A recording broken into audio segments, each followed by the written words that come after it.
بسم اللہ الرحمن الرحیم وبہ نستعین السلام علیکم ورحمۃ اللہ وبرکاتہ الحمد للہ القادر المقتدر القدیر والصلاة والسلام علی السید البشیر النذیر وعلی آلہ واصحابہ ووارث آلہ الامین المکین محی الدین برحمتک یا ارحم الراحمین فاعوذ باللہ من الشیطان الرجیم بسم اللہ الرحمن الرحیم فاسألوا اہل الذکر ان کنتم لا تعلمون صدق اللہ العظیم وصدق رسولہ النبی الکریم الامین ونحن علی ذلک لمن الشاہدین والشاکرین والحمد للہ رب العالمین قال اللہ تبارک وتعالی فی شان حبیبہ الکریم ان اللہ وملائکتہ یصلون علی النبی یا ایہا الذین آمنوا صلوا علیہ وسلموا تسلیما اللہم صلی وسلم وبارک علی سیدنا و مولانا محمد وعلی آل سیدنا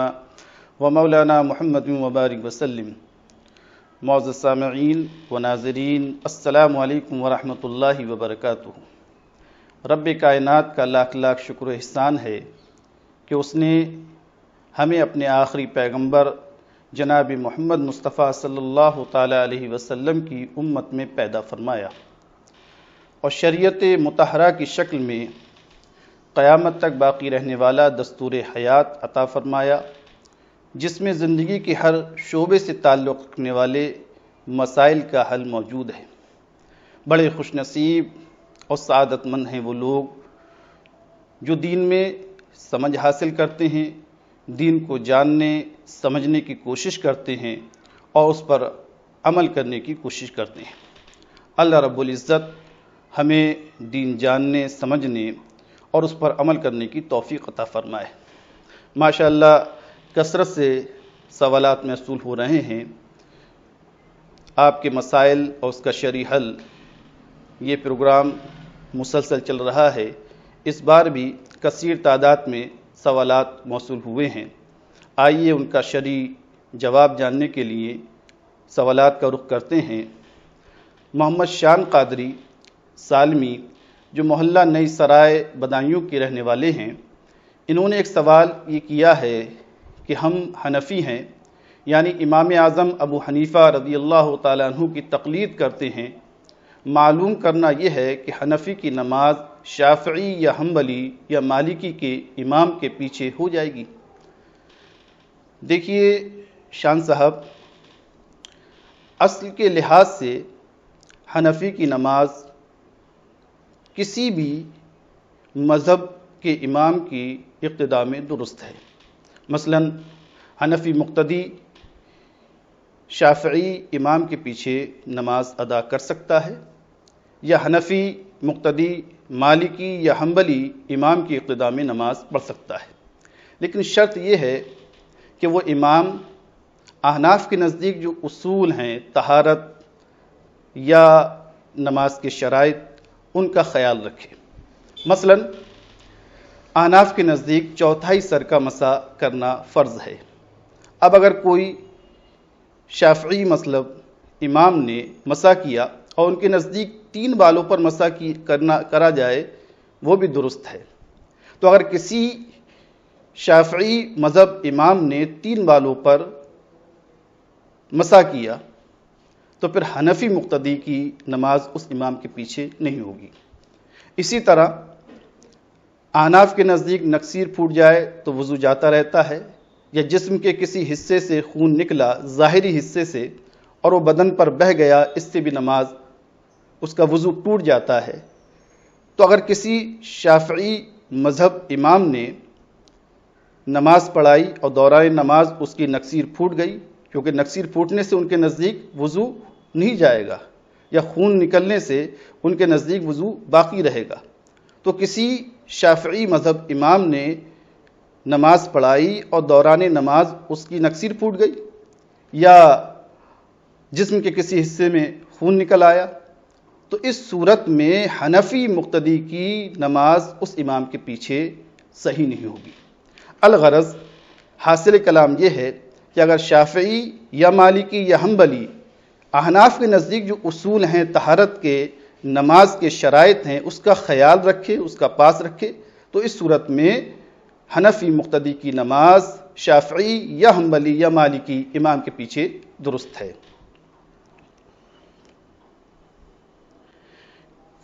کسی بھائی نے ایک سوال یہ کیا ہے کہ جس نے قرآن نہیں پڑھا کیا وہ قبر کے سوالوں کے جواب دے سکتا ہے؟ دیکھیے، قبر کے سوالوں کی صحت کا دار و مدار ایمان پر منحصر ہے، یعنی جس کا خاتمہ ایمان پر ہوا تو انشاءاللہ وہ قبر کے سوالوں کے جوابات دے گا، اور جس کا خاتمہ ایمان پر نہیں ہو سکا تو وہ قبر کے سوالوں کے صحیح جواب نہیں دے سکتا۔ اس لیے دعا کرنا چاہیے کہ اللہ تبارک و تعالی ہم سب کا ایمان پر خاتمہ فرمائے، کیونکہ اخروی نعمتوں کا، تمام نعمتوں کا دار و مدار ایمان کی صحت و سلامتی پر ہے۔ اگر اس دنیا سے ہم ایمان کی دولت ساتھ لے گئے ہیں، ہمارا ایمان پر خاتمہ ہوا ہے، تو انشاءاللہ اخروی تمام نعمتیں ہمیں ملیں گی، اور خدا نخواستہ ایمان پر خاتمہ نہیں ہو سکا کسی کا تو پھر اخروی تمام نعمتوں سے وہ محروم رہے گا اور ہمیشہ ہمیش جہنم میں رہے گا۔ ایک بھائی نے سوال یہ کیا ہے کہ مکروہ اوقات میں نماز جنازہ یا کوئی نفل نماز پڑھی جا سکتی ہے؟ دیکھیے، تمام اوقات میں 3 وقت ایسے ہیں کہ اس میں فرض نماز، واجب نماز یا سنت و نوافل یا نماز جنازہ ہی کیوں نہ ہو، وہ مکروہ تحریمی ہے۔ پہلا وقت سورج نکلتے ہوئے، دوسرا زوال کے وقت، اور تیسرا سورج ڈوبتے ہوئے۔ یہ 3 اوقات ایسے ہیں کہ اس میں ہر قسم کی نماز پڑھنا مکروہ تحریمی ہے۔ اس کے علاوہ 2 وقت ایسے ہیں جس میں نفل نماز مکروہ ہے، وہ صبح صادق سے سورج نکلنے تک، اس میں کوئی بھی نفل نماز نہیں پڑھی جائے گی، قضا نماز البتہ پڑھ سکتے ہیں۔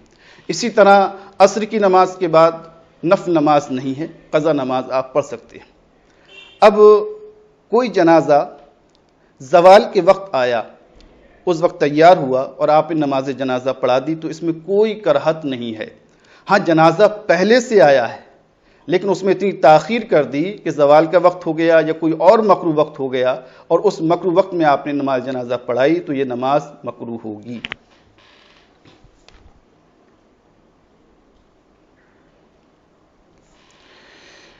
ایک بھائی نے یہ سوال ارسال کیا ہے کہ شراب بیچنے کے لیے دکان کرائے پر دی جا سکتی ہے؟ دیکھیے، کوئی بھی گناہ کا کام جس طرح خود کرنا حرام ہے، اسی طرح کسی گناہ کے کام پر کسی کی مدد کرنا، کسی کا تعاون کرنا یا اس کا ساتھ دینا، یہ بھی شریعت میں حرام ہے۔ اللہ تبارک و تعالی نے قرآن کریم میں ارشاد فرمایا ہے وَلَا تَعَاوَنُوا عَلَى الْإِثْمِ وَالْعُدْوَانِ، کہ گناہ اور دشمنی کے کام پر کسی کا تعاون نہ کیا جائے۔ اب اگر ان شخص کو معلوم ہے کہ میں فلاں شخص کو دکان کرائے پر دوں گا تو وہ شراب کا کاروبار کرے گا، تو یہ براہ راست نہیں بلکہ بالواسطہ گناہ پر تعاون کرنا ہے، لہذا انہیں ہرگز یہ دکان کرائے پر اس شخص کو نہیں دینا چاہیے جو اس میں شراب یا کوئی بھی ناجائز کام کرے۔ ہاں، اگر انہوں نے دکان مطلقاً کسی بھی کام کے لیے دی تھی اور اس نے اس کے بعد شراب کا کام شروع کر دیا تو پھر ان پر گناہ نہیں ہوگا، لیکن بہتر ہے کہ اس دکان کو یہ خالی کرائیں تاکہ اس بوال سے بچ سکیں۔ محمد حسن صاحب یہ ردولی شریف کے رہنے والے ہیں، انہوں نے ایک سوال یہ ارسال کیا ہے کہ موبائل سے کسی دینی ویڈیو کو دیکھ کر کیا ہم ڈیلیٹ کر سکتے ہیں؟ تو اس کا جواب یہ ہے کہ اس میں کوئی حرج نہیں کہ آپ کسی بھی دینی ویڈیو کو دیکھ کر ضرورت کے وقت اسے ڈیلیٹ کر سکتے ہیں۔ فقہاء اکرام نے فرمایا ہے کہ اگر تختی پر آپ نے کوئی قرآن کی آیت لکھی اور اس کے بعد اسے مٹا کر کوئی دنیاوی کام میں اسے استعمال کیا تو اس میں شرعاً کوئی حرج نہیں۔ نبی کریم صلی اللہ تعالی علیہ وسلم نے ارشاد فرمایا انما الاعمال بالنیات، اعمال کا دار و مدار نیت پر ہے، جیسی نیت ہوگی ویسا ہی نتیجہ مرتب ہوگا۔ محمد زبیر قادری نے کیلاش نگر سے ایک سوال یہ بھیجا ہے کہ 10 بیویوں کی کہانی اور 16 سیدوں کی روزے رکھنا کیسا ہے؟ دیکھیے، اسلام میں عبادت صرف اللہ وحدہ لا شریک کی جاتی ہے۔ کسی مخلوق کے لیے کسی بھی قسم کی عبادت روا نہیں ہے، خواہ وہ روزہ ہو یا نماز ہو یا زکوٰۃ ہو۔ کسی نبی یا ولی یا کسی معزز شخصیت کے لیے روزہ رکھنا جائز نہیں۔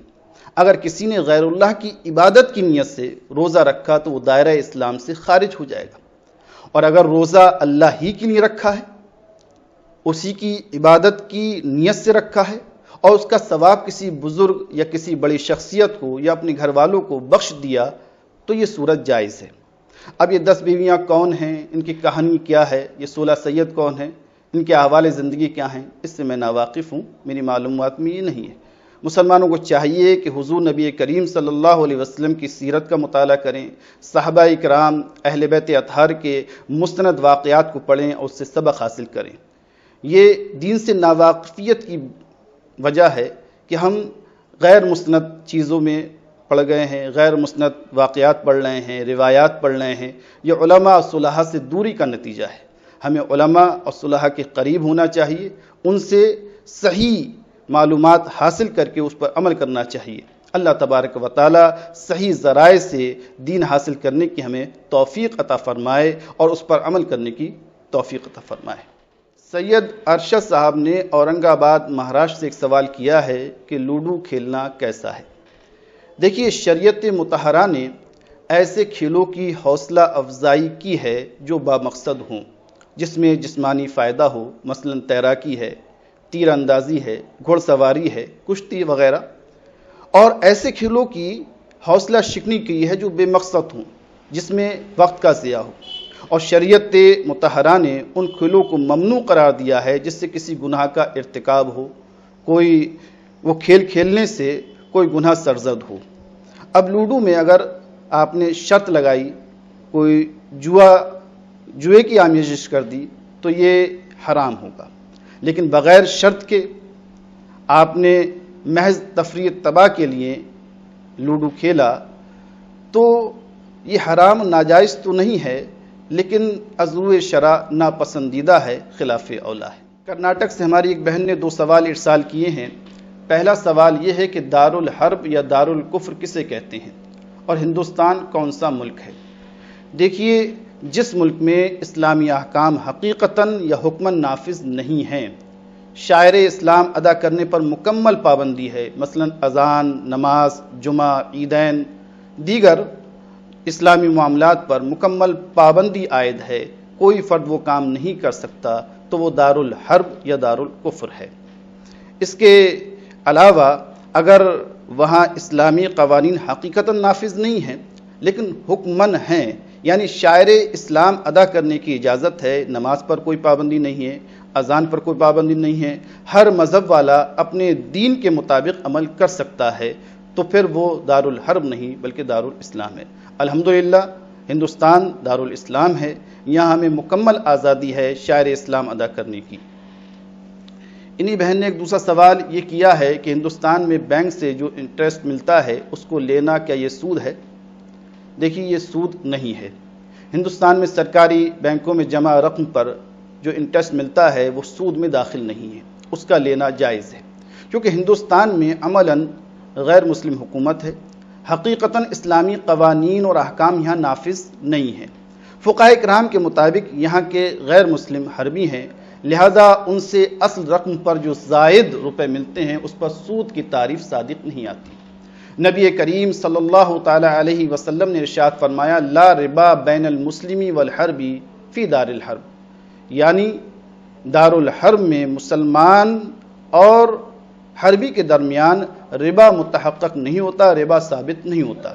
اب اس میں دار الحرب کی قید لگی ہے اور ہندوستان دارالاسلام ہے، تو یہ قید اتفاقی ہے۔ مسلم اور حربی چاہے دارالحرب میں ہوں یا دارالاسلام میں ہوں، اگر وہ آپس میں معاملات کرتے ہیں اور غیر مسلم کچھ زائد رقم دیتا ہے اپنی رضامندی سے، جس میں فریب نہیں ہے، دھوکہ نہیں ہے، تو وہ زائد رقم لی جا سکتی ہے، اس کے لینے میں شرعاً کوئی حرج نہیں ہے۔ ہاں، اگر آپ نے کوئی جھوٹ بولا ہے یا دھوکہ فریب دیا ہے اور اس صورت میں آپ نے اس حربی سے مال زائد لیا ہے تو یہ شرعاً ناجائز ہے۔ وہ اپنی رضامندی سے یا اپنی خوشی سے اگر اس نے زائد رقم دی ہے تو یہ سود کی تعریف میں شامل نہیں ہے، کیونکہ سود کے لیے دونوں بدلوں کا معصوم ہونا ضروری ہے۔ یہاں مسلمان کا مال تو معصوم ہے، لیکن حربی کا مال معصوم نہیں ہے، تو بغیر دھوکہ فریب دیے، بغیر جھوٹ بولے اگر وہ زائد رقم دیتا ہے تو وہ زائد رقم کو لینا جائز ہے۔ ربیت قادری جوگی پورہ بدایوں سے ایک سوال کر رہے ہیں کہ میں جس میڈیکل پر کام کرتا ہوں وہ مجھے نماز پڑھنے نہیں دیتا، تو کیا ایسی صورت میں رات میں سب نمازیں قضا ایک ساتھ پڑھ سکتے ہیں؟ دیکھیے، یہ صورت جائز نہیں۔ نمازیں اپنے وقتوں میں فرض ہوئی ہیں اور انہی وقتوں میں ادا کیا جائے گا۔ اللہ تبارک و تعالی ارشاد فرماتا ہے، اعوذ باللہ من الشیطان الرجیم، ان الصلاۃ کانت علی المؤمنین کتابا موقوتا، یعنی مسلمانوں پر ان کے اپنے وقتوں میں نماز فرض ہوئی ہے، لہذا یہ جائز نہیں ہے کہ تمام نمازیں ایک وقت میں ادا کی جائیں۔ اگر آپ کے میڈیکل کا مالک مسلمان ہے تو اسے آپ سمجھائیے اور اس کا ایمانی تقاضا ہے وہ خود نماز پڑھے اور نماز پڑھنے کی اجازت دے، یہ اس پر لازم و ضروری ہے۔ اور اگر غیر مسلم ہے، آپ کے سمجھانے سے نہیں مان رہا ہے، تو بہتر یہ ہے، بلکہ ضروری ہے کہ آپ اس سے کنارہ کشی اختیار کیجئے، کسی اور جگہ کام تلاش کیجئے۔ اللہ رازق ہے اور بہتر رزق دینے والا ہے، اس سے بہتر ذریعہ آپ کا عطا فرمائے گا۔ محمد ثقلین قادری نے سنگم نیر مہاراشٹر سے ایک سوال ارسال کیا ہے کہ نماز جنازہ کے بعد میت کا چہرہ دیکھا جا سکتا ہے یا نہیں؟ دیکھیے، نماز جنازہ کے بعد میت کا چہرہ دیکھنے میں اصلاً کوئی حرج نہیں، دیکھا جا سکتا ہے، مگر مناسب نہیں ہے، کیونکہ میت کے لیے حکم یہ ہے کہ جلد از جلد اسے دفن کیا جائے، اس کی تدفین کی جائے۔ اب نماز جنازہ کے بعد تمام لوگ عام طور پر میت کا چہرہ دیکھتے ہیں، جس سے تدفین میں تاخیر پیدا ہوتی ہے، جو مکروہ ہے۔ اگر میت کو جلد از جلد دفن نہ کیا جائے تو یہ قبیح فعل ہے۔ جناب غلام غوث صاحب نے ایک سوال بھیجا ہے کہ جلدی نماز پڑھنا کیسا ہے؟ دیکھیے، نماز بہت سکون اور اطمینان کے ساتھ ٹھہر کے پڑھنا چاہیے۔ جلدی نماز پڑھنا مکروہ ہے۔ اگر نماز کے ارکان ادا کرنے میں اتنی جلدی کی کہ رکوع و سجدہ ادا نہیں ہوا، یعنی ایک بار سبحان اللہ کی مقدار رکوع یا سجدے میں نہیں ٹھہرے تو فرضی ادا نہیں ہوا، یا فرض ادا نہیں ہوا تو نماز نہیں ہوئی۔ اور اگر اتنی دیر ٹھہر گئے لیکن سنت طریقے پر آپ نے تسبیحات نہیں پڑھی، جلدی سے آپ نے رکوع کیا، فوراً اٹھ گئے، پھر فوراً سجدے میں چلے گئے، تو اس سے تعدیل ارکان آپ کا فوت ہو گیا، اور تعدیل ارکان فوت کرنا یہ مکروہ ہے۔ حضور نبی کریم صلی اللہ تعالی علیہ وسلم نے تعدیل ارکان کی تاکید فرمائی ہے۔ ایک حدیث میں آتا ہے کہ نبی کریم صلی اللہ تعالی علیہ وسلم نے ارشاد فرمایا کہ بدترین چور وہ ہے جو نماز میں چوری کرتا ہے۔ صحابہ اکرام نے عرض کیا، یا رسول اللہ، نماز کی حالت میں کون چوری کر سکتا ہے؟ تو نبی کریم علیہ تحیت و تسلیم نے ارشاد فرمایا کہ جو جلدی نماز پڑھتا ہے، گویا کہ وہ نماز کے ارکان، واجبات، سنن ادا نہیں کرتا ہے، اس لیے وہ نماز میں چوری کرتا ہے۔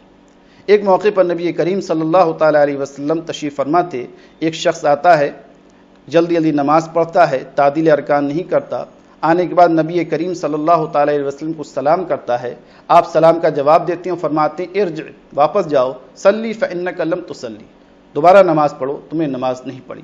وہ دوبارہ جاتا ہے، نماز ادا کرتا ہے، لیکن اسی طریقے پر نماز ادا کرتا ہے، پھر آتا ہے، سلام کرتا ہے، حضور پھر واپس کر دیتے ہیں۔ یہ عمل اس نے 3 بار کیا، تو تیسری بار نبی کریم صلی اللہ علیہ وسلم نے فرمایا کہ پھر نماز پڑھو۔ وہ شخص کہتا ہے میں اس سے بہتر نہیں کر سکتا، آپ مجھے طریقہ ارشاد فرمائیے۔ تو حضور نبی کریم صلی اللہ تعالی علیہ وسلم نے نماز کا طریقہ ارشاد فرمایا اور اس میں تعدیل ارکان کی تلقین فرمائی کہ نماز ٹھہر کے سکون کے ساتھ ادا کرو۔ کسی بھائی نے ایک سوال یہ کیا ہے، کیا تہجد کی نماز بغیر سوئے ہو سکتی ہے؟ دیکھیے، رسول اللہ صلی اللہ تعالی علیہ وسلم اور صحابہ اکرام کا عام معمول یہ تھا کہ رات کے آخری پہر میں سو کر اٹھ کر نماز تہجد ادا کیا کرتے تھے، لہذا افضل و بہتر یہ ہے کہ نماز تہجد رات کے آخری حصے میں سو کر اٹھ کر پڑھنا چاہیے، مگر اتفاقی طور پر اگر بغیر سوئے بھی پڑھی تب بھی امید ہے کہ اللہ تبارک و تعالی تہجد کی نماز کا ثواب عطا فرمائے گا، کیونکہ نفل نماز میں نماز تہجد کی بہت فضیلت ہے۔ اس کی وجہ یہ ہے کہ مخلوق خدا سو رہی ہوتی ہے، نیز رات کے آخری پہر میں نیند کا غلبہ ہوتا ہے، لیکن اس کے باوجود اللہ کا یہ نیک بندہ اپنی نیند کو بالائے طاق رکھ کے اپنے رب کو راضی کرنے کے لیے سجدہ ریز ہے۔ اللہ کو یہ بہت پسند ہے۔ اگر کسی پروگرام کی وجہ سے جاگنا پڑ گیا یا کافی رات ہو گئی یا شب بیداری کی اور اس وجہ سے نہیں سو سکے اور آخری پہر آ گیا یا آخری پہر سے آپ نے پہلے پڑھ لی کچھ، تو یہ نماز تہجد میں ہی شمار ہوگا۔ فیض قریشی محلہ قبول پورہ بدایوں سے یہ سوال کر رہے ہیں کہ امام صاحب قرأت کرتے وقت بھول جائیں تو کیا سجدہ سہو کرنا ہوگا؟ دیکھیے، اگر امام صاحب کو کوئی متشابہ لگا اور کسی مقتدی نے لقمہ دیا اور لقمہ صحیح تھا اور امام صاحب نے وہ صحیح لقمہ لے لیا تو پھر سجدہ سہو لازم نہیں ہے، بغیر سجدہ سہو کی نماز ہو جائے گی۔ دوسری صورت یہ ہے کہ امام صاحب کو سہو لگا اور وہ سورت کے کلمات الفاظ سوچنے کے لیے ٹھہر گئے اور ٹھہرنے کی مقدار 3 بار سبحان اللہ کے بقدر ہو گئی، تو پھر یہ تاخیر کی وجہ سے سجدہ سہو لازم ہو جائے گا، کیونکہ الحمد کے بعد فوراً سورت ملانا یہ لازم ہے۔ اب اتنی دیر امام ٹھہرا رہا کہ 3 بار سبحان اللہ کہا جا سکتا ہے، اتنی مقدار میں یہ تاخیر واجب کی وجہ سے سجدہ سہو اس پر لازم ہو گیا۔ محمد فرید قادری صاحب نے 2 سوال ارسال کیے ہیں۔ پہلا سوال یہ ہے کہ گناہ صغیرہ اور کبیرہ میں کیا فرق ہے؟ دیکھیے، اللہ اس کے رسول کے حکم کی خلاف ورزی کرنا، اس پر عمل نہ کرنا، یہ گناہ ہے۔ اللہ اس کے رسول کے سامنے ہر غلطی بڑی غلطی ہے، اسے ہلکے میں نہ لیں، لیکن اصطلاحی طور پر گناہ کی 2 قسمیں وارد ہوئی ہیں۔ جس گناہ پر کوئی وعید وارد ہو یا سزا کا ذکر ہو یا اللہ کی ناراضی کا ذکر ہو یا اللہ کی رحمت سے دوری کا ذکر ہو یا کسی پر یا حد کا ذکر ہو تو وہ گناہ کبیرہ ہے، اور اگر یہ چیزیں نہیں ہیں تو وہ گناہ صغیرہ ہے۔ اللہ بے نیاز ہے، وہ نقطہ نواز ہے اور نقطہ پکڑ ہے۔ وہ ہزاروں گناہوں کو ایک اشک ندامت سے معاف کر دیتا ہے، اور اسی طرح وہ ایک گناہ پر جسے ہم معمولی سمجھ رہے ہوتے ہیں اس پر گرفت فرما لیتا ہے۔ لہذا انسان خطا کا پتلا ہے، اگر اس سے کوئی گناہ سرزد ہو جائے تو اپنے گناہ پر جری نہ ہو بلکہ فوراً توبہ کرنا چاہیے۔ اب عام طریقہ جو عوام الناس میں رائج ہے کہ گناہ کرنے کے بعد زبان سے توبہ توبہ کر لی، اس سے توبہ نہیں ہوتی ہے۔ اگر اس طرح توبہ ہو جائے تو توبہ بہت آسان ہے، کوئی بھی غلط کام کیجئے اور 2-3 بار توبہ کر لیجئے۔ توبہ کی حقیقت یہ ہے کہ آپ پہلے وہ کام چھوڑیے جو غلط کام ہے، اور پھر سچے دل سے پختہ ارادہ کیجئے کہ آئندہ یہ کام نہیں کرنا ہے، تب توبہ مانی جائے گی۔ محض زبان سے چند بار توبہ کے الفاظ ادا کرنا یہ توبہ نہیں ہے۔ اللہ تبارک و تعالی ہمیں اس پر عمل کرنے کی توفیق عطا فرمائے۔ اور اگر کوئی گناہ کا کام حقوق العباد کے قبیل سے ہے، مثلا کسی کے پیسے چرا لیے یا کوئی غلط الزام لگا دیا یا حق تلفی کر لی، تو اس کی توبہ کا طریقہ یہ ہے پہلے اس حق تلفی کا تدارک کیا جائے، اس بندے سے معافی مانگی جائے، کیونکہ یہ حقوق العباد ہے۔ بندہ جب تک معاف نہیں کرے گا اللہ بھی معاف نہیں کرے گا، اور اس کے بعد اللہ سے معافی مانگی جائے، پہلے بندے سے اپنا حق معاف کرایا جائے۔ کسی بھائی نے سوال کیا ہے کہ مساجد میں دنیاوی اعلان کرنا کیسا ہے اور کون سے اعلان کرنا چاہیے؟ دیکھیے، اصلاً مساجد میں کوئی بھی دنیاوی اعلان کرنا درست نہیں ہے۔ اس کی احادیث مبارکہ میں بہت ممانعت وارد ہوئی ہے۔ مثلاً کوئی چیز گم ہو گئی تو آپ مسجد میں اعلان کریں، یہ غلط ہے، یا مسجد کے اندر خرید و فروخت کرنا، یہ بھی غلط ہے، مسجد میں دنیاوی کام کرنا، یہ بھی غلط ہے۔ ہاں، اگر کوئی چیز مسجد کے اندر ہی گم ہو گئی ہے تو اس کا اعلان کیا جا سکتا ہے، یا مسجد کی تعمیر کے لیے یا کسی کار خیر کی تعمیر کے لیے اگر آپ نے کوئی اعلان کیا تو یہ اعلان کرنا بھی جائز ہے، یا کسی کار خیر کے لیے لوگوں کو آگاہ کرنا ہے تو اس کا اعلان بھی مسجد میں کیا جا سکتا ہے۔ دنیاوی تمام معاملات سے مسجد کو دور رکھنا چاہیے، دنیاوی گفتگو نہیں کرنا چاہیے، کاروبار کی باتیں نہیں کرنا چاہیے، کیونکہ مساجد اس لیے نہیں بنائی گئی ہیں۔ مساجد اللہ کا ذکر کرنے کے لیے بنائی گئی ہیں، قرآن کی تلاوت کرنے کے لیے بنائی گئی ہیں۔ اس میں بازاری گفتگو کرنا، کاروباری گفتگو کرنا یا دیگر گفتگو کرنا یہ غلط ہے۔ محمد فیصل خان محلہ سوتا بدایوں کے رہنے والے ہیں، انہوں نے چند سوال ارسال کیے ہیں۔ پہلا سوال یہ ہے کہ چاروں اماموں میں سے کسی ایک کو فالو کرنا ضروری ہے، کیونکہ قرآن میں آیا ہے کہ اللہ کی رضی کو مضبوطی سے تھام لو، فرقوں میں مت بٹو۔ دیکھیے، اصلاً اللہ اور اس کے رسول کی اطاعت ہی کی جاتی ہے۔ حلال و حرام، جائز و ناجائز، اوامر و نہی، تمام امور میں اتباع کا معیار اللہ اور اس کے رسول کے ارشادات و احکامات ہیں، اور انہی کی اطاعت و اتباع مقصود حقیقی ہے۔ اب رہا سوال چاروں اماموں میں سے کسی امام کی پیروی کرنا، تقلید کرنا کہاں تک درست ہے۔ دیکھیے، اس بات کو سمجھنے کے لیے پہلے ہمیں یہ جاننا ہوگا کہ قرآن و حدیث میں دو قسم کے احکام ہیں۔ بعض حکم بالکل واضح ہیں، کسی شک و شبے کی گنجائش نہیں ہے، اس کی مراد بالکل روشن ہے، جیسے قل هو اللہ احد، اللہ ایک ہے، یہ حکم بالکل واضح ہے، اس میں کوئی شک و شبہ نہیں، کسی طرح کا اشتباہ نہیں۔ اقیموا الصلاۃ، نماز پڑھو، وآتوا الزکاۃ، زکوٰۃ ادا کرو، ولا تقربوا الزنا، زنا کے قریب مت جاؤ۔ اس طرح کے جو واضح احکام ہیں، اس میں کسی کی تقلید نہیں کی جاتی، کسی کی پیروی نہیں کی جاتی، بلکہ قرآن و احادیث کے نصوص پڑھ کر اور سن کر فوراً ہم سمجھ جاتے ہیں کہ ہمارا پروردگار ہم سے کیا چاہتا ہے، اس کی مراد کیا ہے۔ لیکن قرآن و حدیث میں بہت سی ایسی چیزیں ہیں کہ وہ واضح نہیں ہیں، کسی میں ابہام ہے، کسی میں اجمال ہے، ایک لفظ کے کئی معنی ہیں، اب اس کی تعین کرنا ہے، کچھ ناسخ ہیں، کچھ منسوخ ہیں، اب کون سے ناسخ ہیں اور کون سے منسوخ ہیں اس کو جاننا ہے۔ بعض چیزیں ایسی ہوتی ہیں جو بظاہر متضاد ہیں، اب اس تضاد کو دور کرنا ہے۔ یہ تمام چیزیں عوام الناس کی بس کی بات نہیں ہے۔ عوام الناس تو کجا، بہت سے عالم و فاضل بھی اس کی اہلیت اور صلاحیت نہیں رکھتے ہیں کہ اس میں تطبیق دے سکیں۔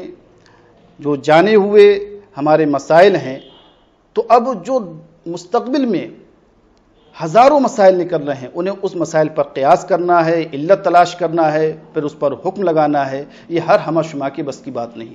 لہذا امت نے اس بات پر اتفاق کر لیا، اجماع کر لیا کہ ان چاروں اماموں میں سے کسی ایک امام کی پیروی کی جائے، یہی اسلم اور صحیح راستہ ہے۔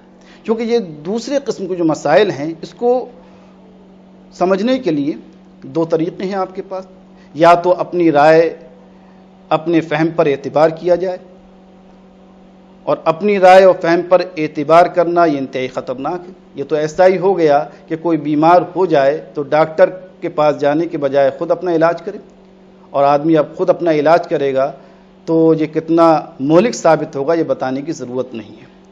دوسری صورت یہ ہے کہ ان مسائل کو، دوسری قسم کے مسائل کو جاننے کے لیے کسی ماہر و کامل امام کی پیروی کر لی جائے، اس کی بات مان لی جائے، اس کے فہم پر اعتبار کر لیا جائے، تو یہ زیادہ درست اور بہتر طریقہ ہے اور اسلم طریقہ ہے۔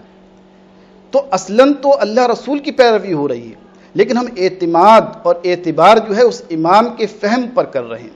اس کو آسانی کے پیش نظر آپ ایک مثال سے سمجھ سکتے ہیں۔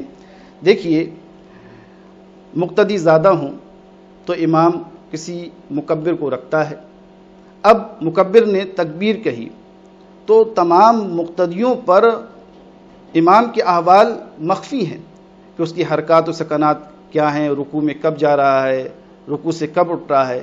وہ اعتماد جو کر رہے ہیں وہ مکبر کی آواز پر کر رہے ہیں۔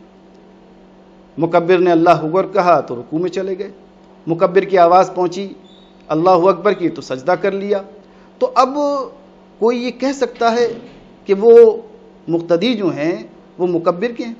مکبر کے نہیں ہیں، اصلاً وہ اقتداء اسی امام کی کر رہے ہیں، لیکن اس امام کے احوال، حرکات و سکنات پوشیدہ ہیں۔ اس کے حرکات و سکنات اور کہتے ہیں احوال کو پہنچانے کے لیے ایک مکبر رکھا گیا ہے، وہ مکبر کی آواز پر اعتماد اور اعتبار کرتے ہوئے اقتداء کر رہے ہیں، یہ درست ہے۔ ٹھیک ائمہ اربعہ بلا تشبیہ و تمثیل، یہ ائمہ اربعہ کی مثال ہے کہ اللہ رب العزت کی ان متشابہ اور متضاد آیات یا احادیث میں کیا مراد ہے، کیا منشا ہے یہ واضح نہیں ہے، لہٰذا ہم انہی کے فہم و ادراک پر اعتبار کر رہے ہیں۔ اصلاً پیروی اور اطاعت اللہ اس کے رسول کی ہو رہی ہے، لیکن اعتبار اور اعتماد ان امام کے فہم پر کیا جا رہا ہے۔ فیصل صاحب نے ایک سوال یہ کیا ہے کہ نہانے سے وضو ہو جاتا ہے؟ جی ہاں، غسل کرنے کے بعد وضو کرنے کی ضرورت نہیں ہے، کیونکہ غسل طہارت کبریٰ ہے اور وضو طہارت صغریٰ ہے، یعنی غسل بڑی پاکی ہے اور وضو جو ہے وہ چھوٹی پاکی ہے۔ اب آپ نے طہارت کبریٰ کر لی تو اس میں وضو اپنے آپ داخل ہو گیا۔ فیصل صاحب نے ایک سوال یہ بھی کیا ہے کہ قرآن شریف پڑھنے کے لیے وضو کرنا ضروری ہے؟ دیکھیے، قرآن شریف پڑھنے کے لیے وضو کرنا ضروری نہیں بلکہ بہتر ہے۔ ہاں، قرآن شریف کو چھونے کے لیے وضو کرنا ضروری ہے، بغیر وضو کیے ہوئے آپ قرآن شریف کو نہیں چھو سکتے۔ محمد مزمل قادری نے ممبئی سے ایک سوال ارسال کیا ہے، کیا پرفیوم لگانا جائز ہے؟ اسے لگا کر نماز ہو جائے گی؟ دیکھیے، اگر پرفیوم میں الکوہل ملا ہوا ہے جو روح شراب ہے تو علماء کے نزدیک ایسا پرفیوم استعمال نہیں کرنا چاہیے۔ ہاں، اگر کوئی ایسا پرفیوم دستیاب ہے جس میں الکوہل نہیں ملا ہوا ہے تو اسے استعمال کیجیے، اور ایسا اگر کوئی پرفیوم دستیاب نہیں ہے تو اس کا متبادل موجود ہے، عطر وغیرہ لگائیے۔ آج اتنے ہی سوالات پر اکتفا کیا جاتا ہے۔ اسکرین پر آپ کو ایک نمبر نظر آ رہا ہوگا، جو سوالات آپ کے ذہن میں ہیں اسے آپ ارسال کر سکتے ہیں۔ یہ شوال کا مہینہ اختتام پذیر ہو رہا ہے، اس کے بعد ذی قعدہ اور ذی الحجہ کا مہینہ آنے والا ہے، تو قربانی کے جو مسائل ہیں اگر ان کے تعلق سے آپ سوالات کریں تو لوگوں کو زیادہ سے زیادہ فائدہ پہنچے گا۔ والسلام علیکم ورحمۃ اللہ وبرکاتہ۔